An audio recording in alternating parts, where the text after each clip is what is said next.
the problem is sometimes is that,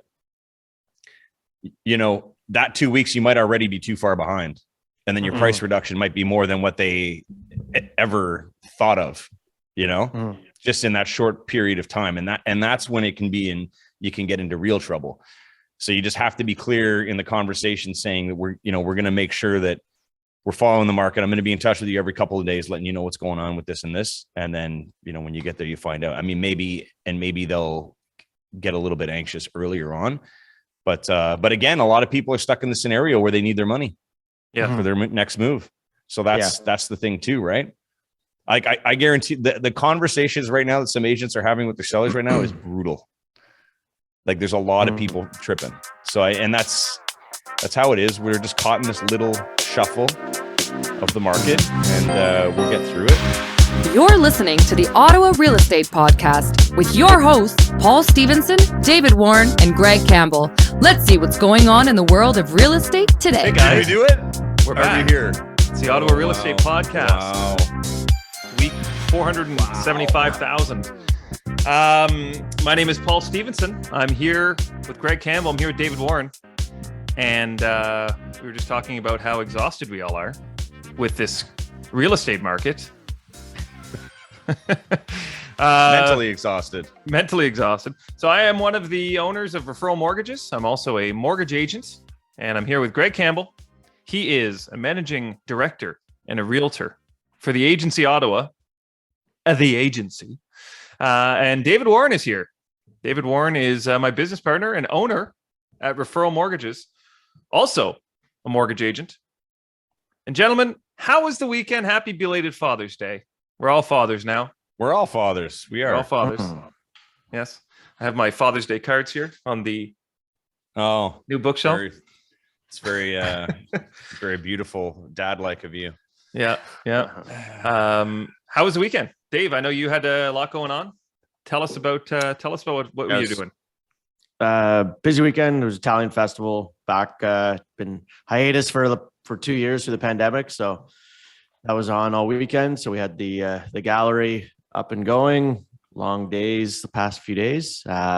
Saturday we had some live music from the porch, some live painting in the street, a couple of artists, stuff like that. It was a good time. Yesterday was the bike race, like the 45th or 48th annual bike race, long press and whatnot. So it was pretty, it was good to see a lot of people back along there and whatnot. But the cold weather, Friday was pretty crappy, and Saturday a lot of people still toughed it out, even though it was windy and a little cold. But it was good. I mean, good turnout considering F1 weekend in Montreal was on. So a lot of people, I know we're at that.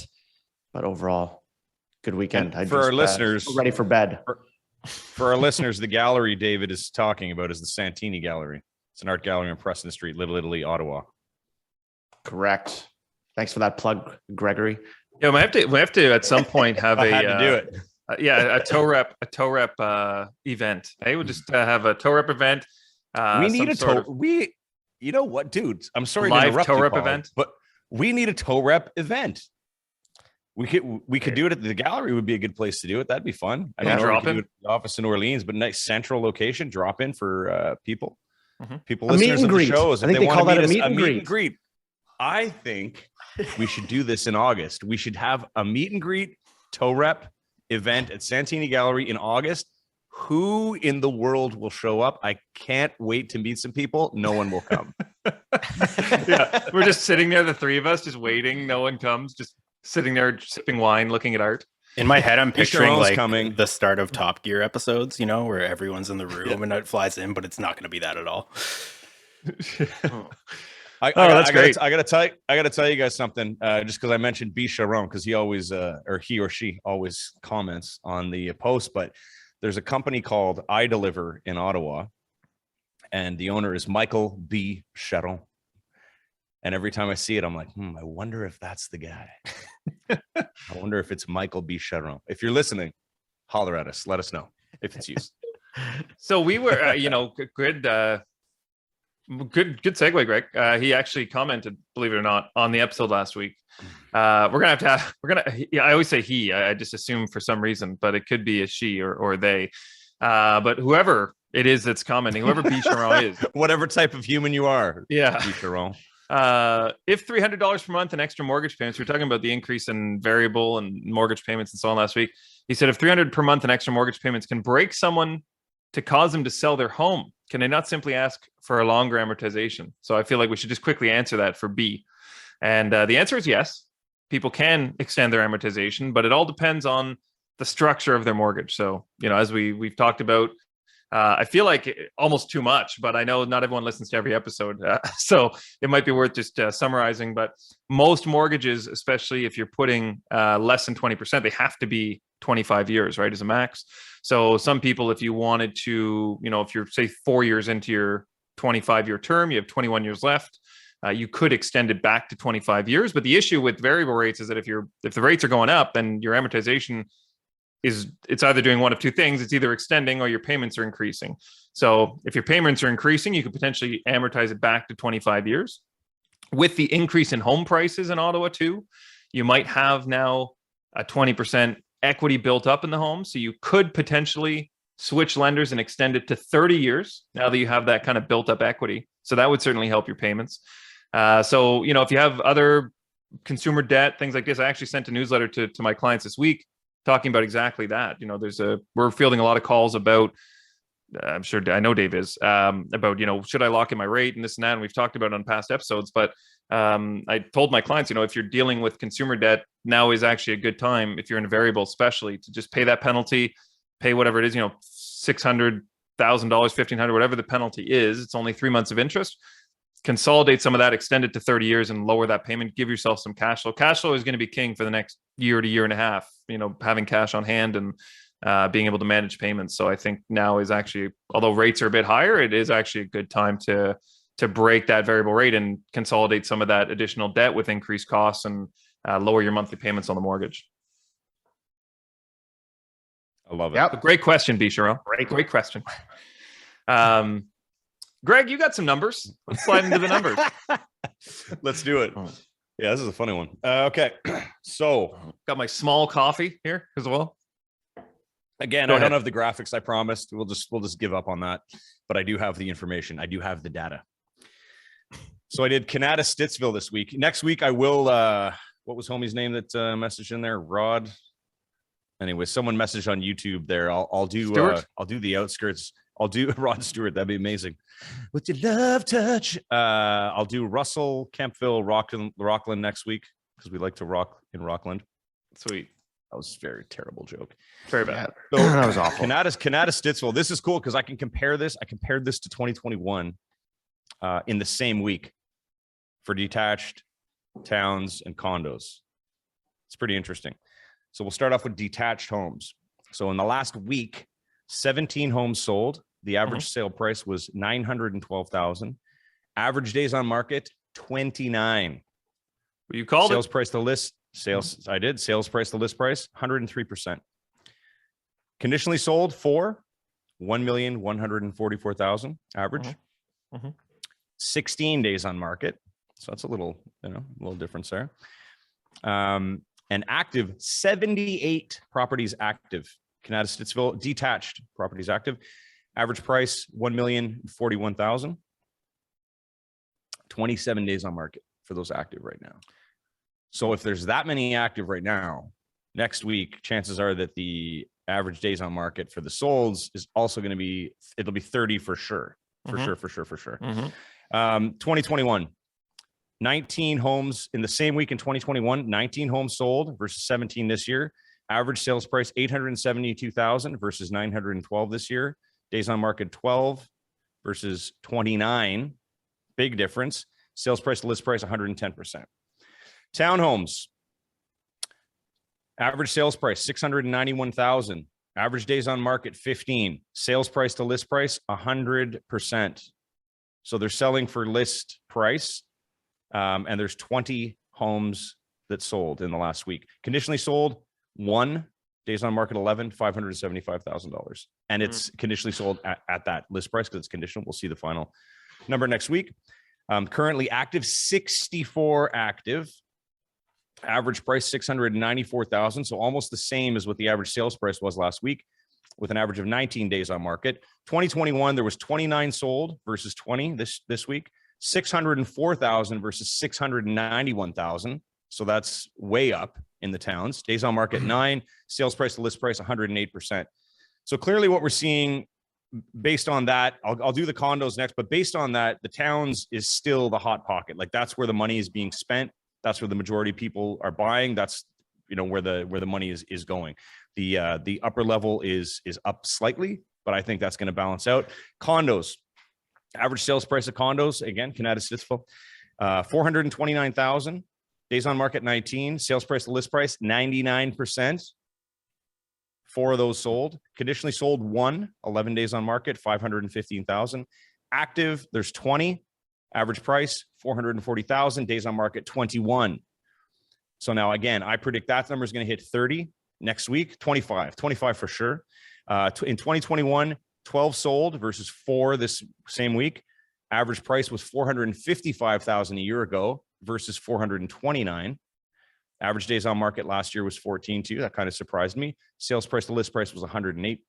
So, you know, we're seeing, like we say on Toe Rep, the hot market is always the mid-range. The ones that get hit first when the market shifts is over $1 million, or the lower level condos, like 500K less condominiums. They're the ones that get most effective immediately for whatever reason. But the towns are still hot. That's a hot market. So yeah, I think those numbers are good.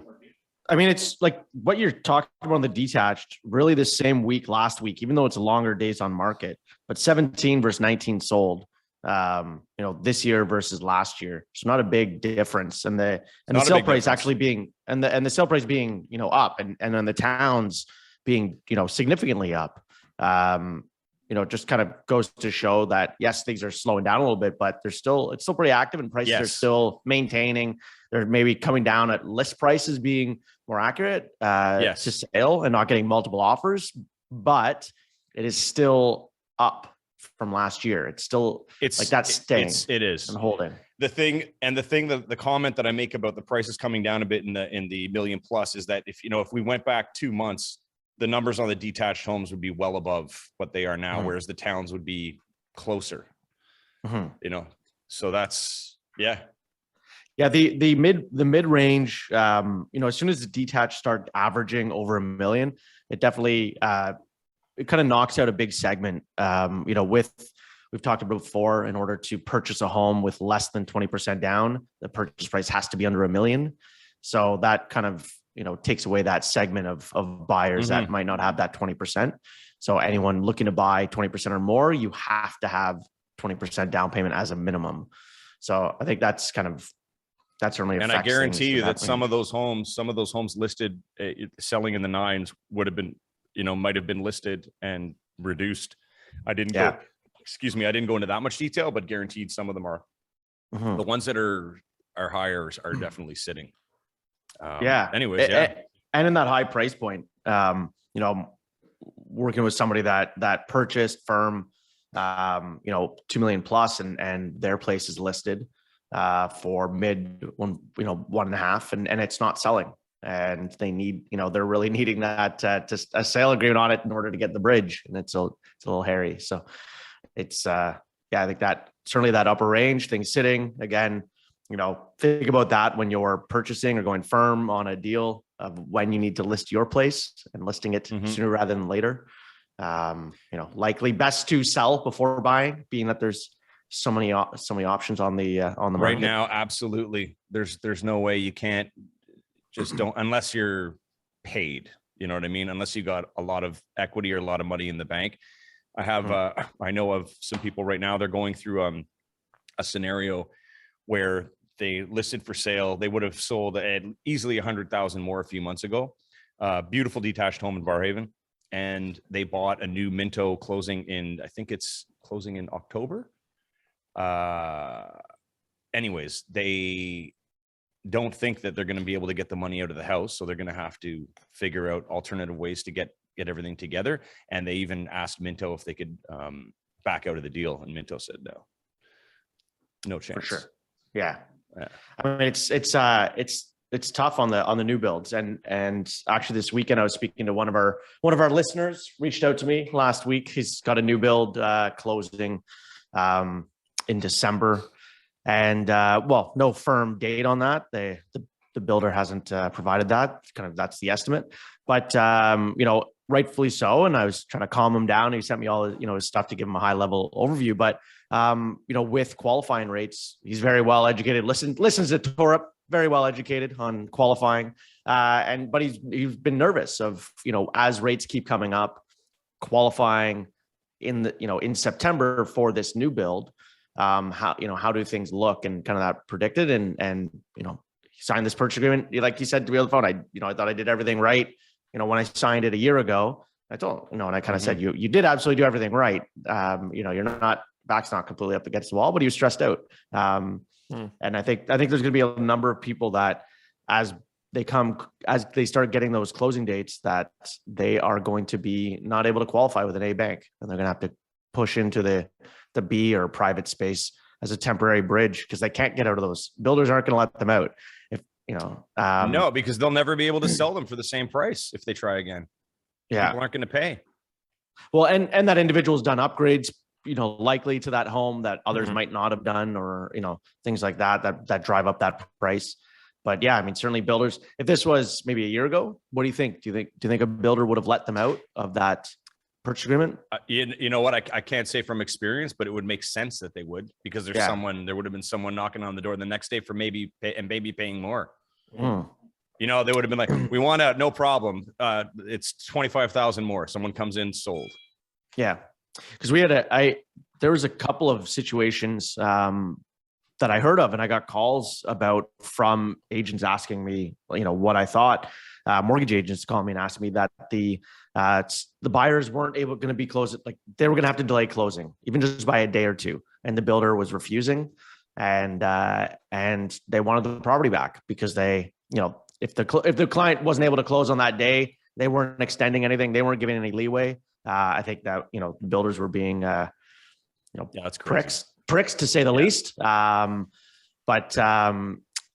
the builder was just wanted that property back, really, because they were going to put it back on the market at a higher amount. Their margins were kind of crushed with building costs coming up, and they signed the agreements, 2 years prior. But now we're in a different space where, there's a lot more options. Like you said, those new builds aren't necessarily going to sell for right away for what somebody paid for them. So be mindful of it. For those of you signing purchase agreements, when you're doing that pre-approval, don't always just base it on your numbers now. Maybe have that person that's doing that pre-approval for you use a higher amount.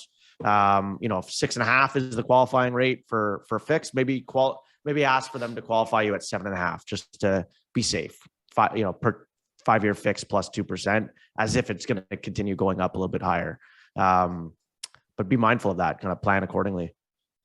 Greg, you said there's 67. How many homes are for sale right now? Like single family? In Kanata? 78. 78? Yeah, in Kanata Stittsville, detached homes, 78, with an average of 27 days on the market. At what point do they start dropping those prices? Like, those sellers have to be at 30 days being today. Let's they drop start it. dropping them today. It's Monday morning. Their agent's on the phone with them. They're dropping the price because nothing happened this weekend. They're going down, and that average is 1,041,000, right? Most of those are under 1 million, but there's a couple bigger ones. I just wanted to make sure that it was an even playing field and an actual average. Those are going to come down. Because you're just saying a year ago it was 860, 870,000. So I mean, if they're expecting an increase of 150, I mean, even if they get 100,000 increase from last year, it's still, I just wonder. Thank you. I just wonder what obviously they're going on recent sales and they're, but if there's that many homes sitting on the market for that long, the price is too high. Is that not the general rule of thumb? I mean, it seems 2 weeks. If you're on the market 2 weeks and you're not sold, you're too high. Almost always, everywhere. I think everywhere in the world, that's just a rule of thumb. Yeah. And if you're a realtor and you signed a listing agreement without having that conversation when you sign, saying like, this is our price for the next 2 weeks, after that we need to potentially adjust, then you're just setting yourself up for terrible conversations. Yeah. You know, because you can't make those, especially in a market like this, you can't make promises that you're not going to be able to keep. Yeah. There's a few, I think I told you guys before, there was a few that I lost, and they all listed well above what I suggested to list. And they've been sitting for like 30 days. They've done a price reduction. So it's like, you know, I'm very happy that I didn't take those. The commission is nice, but sometimes just being true to your instincts and your level of service is better. And is there, when you're doing a price drop, you know, and you're having that conversation up front, are you, as a listing agent, is there a strategy of, okay, if it doesn't sell in 2 weeks, we're going to drop by X dollars or X percent? Or is it, I mean, we're going to reevaluate the market as far as, and kind of go question. Based on that? Like, is there anything you use as far as like a set percentage drop or No hard dollar amount? No. I look at the market, but that's a good question, because sometimes, depending on who it is, we'll look at that number and I'll say, okay, you know what? Like if there's a good past relationship as well with me, if they say, well, you know, we'd really like this. I said, okay, well, you know, I'm happy to try that. I go, but this is what I think. I go, we can do that I might even say we can do that for 10 days. If there's no showings and no offers, then we're definitely doing what I'm suggesting or less. And then I start with that. But yeah, it's just following the market. The problem is sometimes is that, you know, that 2 weeks, you might already be too far behind. And then your price reduction might be more than what they ever thought of, you know, just in that short period of time. And that's when it can be you can get into real trouble. So you just have to be clear in the conversation, saying that we're going to make sure that we're following the market. I'm going to be in touch with you every couple of days, letting you know what's going on with this and this. And then, you know, when you get there, you find out. I mean, maybe they'll get a little bit anxious earlier on, but again, a lot of people are stuck in the scenario where they need their money for their next move. So that's the thing too, right? Like I guarantee the conversations right now that some agents are having with their sellers right now is brutal. Like there's a lot of people tripping. So and that's how it is. We're just caught in this little shuffle of the market, and we'll get through it. But you know, it's like you said, Dave, too, based on the numbers that I said there, like it's still up. It's still up. It's just a matter of time and where you're going to. I don't know how much it can go down. We'll see. When's the next rate hike again? Supposed July to be 13th. July 13th. Okay. 0.75. Possibly. I mean, that the U.S. Feds, that's what they Did that. increase, and kind of sometimes Canada follows in lockstep, but all indications are likely a half point, like they did in June. But we'll see. I think they're kind of just seeing where the numbers lie. But you know, I imagine with that price drop conversation that you're having, with kind of going back to that with your clients, I would imagine, you know, after 2 weeks of it sitting on the market, they're getting updates anyways of when people are booking showings. So I would imagine won't come as a surprise if they've only had 3 showings and or crickets in that 2 weeks, that you're going to be, you know, when you have that conversation, they'll be aware of it. It's just, I guess, the people that are needing every single dollar for that next purchase, that it's going to becomes more challenging. That's right. Yeah, that's right.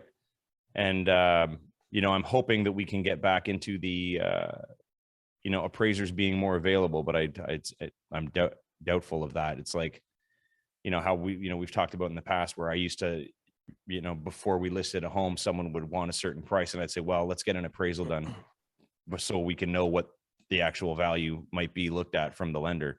You know, and I've had a couple where we listed and then they got an appraisal and the appraisal came in way under it. I was like, well, you know, we got to either adjust to closer to that or just leave it for now, because you're clearly not going to get that money. You got no showings, like nothing's happening. So forget it. I'm hoping, or I wish there was more appraisers where we could just, you know, have them work with us, because it just helps to have that information on hand for sure in scenarios like this. For those of you listening and looking at a career change, maybe look at becoming an appraiser. There's a huge need. It'd be nice to have an in-house appraiser. Like, you know what? A brokerage, tow rep appraiser. To have a brokerage with an actual appraiser, that's something like I never really think of, because we evaluate properties based on exactly what's happening day to day. Appraisers, it's slightly different, especially with the way it's been, where the appraiser comes in And then you don't get the report for almost 2 to 3 weeks because they're so backed up. And that's a huge imbalance of what a realtor will price at versus what the lender's looking at based on that appraisal. It's huge difference. 3 weeks, it's a lifetime. They're looking at the past 90 days. A realtor's looking at that point in time. I'm looking at yesterday. Yeah. No, but it does make a difference. And that's something that people don't really realize as well when they're speaking about value and the differences between what a realtor will say a price is worth, which is what it's worth, like supply and demand as of that day. An appraiser is looking at the past 90 days of like properties, square footage, making adjustments for square footage, bedrooms, bathrooms, basement, lot size, condition, all of that. And that comes into play. So there are going to be differences when people say to us, oh, well, my realtor said the place is worth X. I always have to readjust some of, they might be saying it's worth X because of what the market, but we got to look at an appraiser is going to be different. They're looking at that past historical as well. So there is a lot of times a big difference, but long story short, those of you looking for a career, become an appraiser, you'll have Greg's business. Call me. And ours. Tonight. I need you. Yeah. Sold. All right.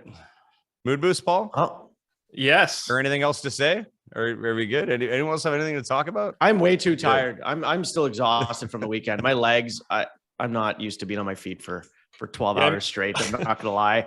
They're dying. Dave's having my a 10 calves, my feet. Oh, Dave's having a quick nap. Yeah. My co-ed soccer league started again on Saturdays, and I hadn't played in 2 years, and I'm still sore. I'm pretty sure I have a 3rd-degree burn on my head. It wasn't even sunny. Looking forward to Saturday, game 2. Mood boost. I got somewhere between 4 and 5. We'll see how the first few hit. Number one, why are elevator jokes so classic, so good? They work on so many levels. What do you call a magician that loses his magic? Ian? Wow. I'm lost. Wow. Magician? Yeah.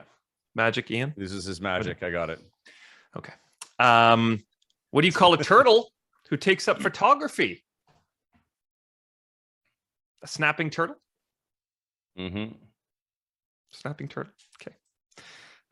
I need to continue that into 4 and 5 and make up for some of these. I think. Okay. This is a good one. What do you get when you mix alcohol and literature? Tequila Mockingbird. Yes. I'm going to end on that one. That one actually got, that's a good one. We'll leave it there. Yeah. Shout out to North Brew. Missed them at the beginning of the show because I hadn't had too much coffee yet. If you go to northbrew.ca and use the promo code podcast, you're going to get 20% off your coffee order, and 20% of your order goes towards the Ottawa homeless community. So great coffee, great cause. Shout out to Referral Mortgages. Shout out to the agency, Ottawa. Shout out to the Ontario Mortgage Academy. New course is starting today. So if you're hearing this, it's too late. You missed your opportunity. But gentlemen, have a great week. We'll be back next week. As always, thank you to all our listeners. Subscribe, like, share, comment. All that. Be Sharon, comment, please. And we'll be back. Gonna get B Sharon on the show. Yes. He's coming. The meet and greet. Meet and greet. The meet and greet. August. New dad coaster. Check that out. Fire. All right. The wood graving. All right. Deuces, everyone. Deuces. Thanks for tuning in, everyone. We hope you enjoyed today's episode. Please remember to like, share, comment, and subscribe because we'd really like that.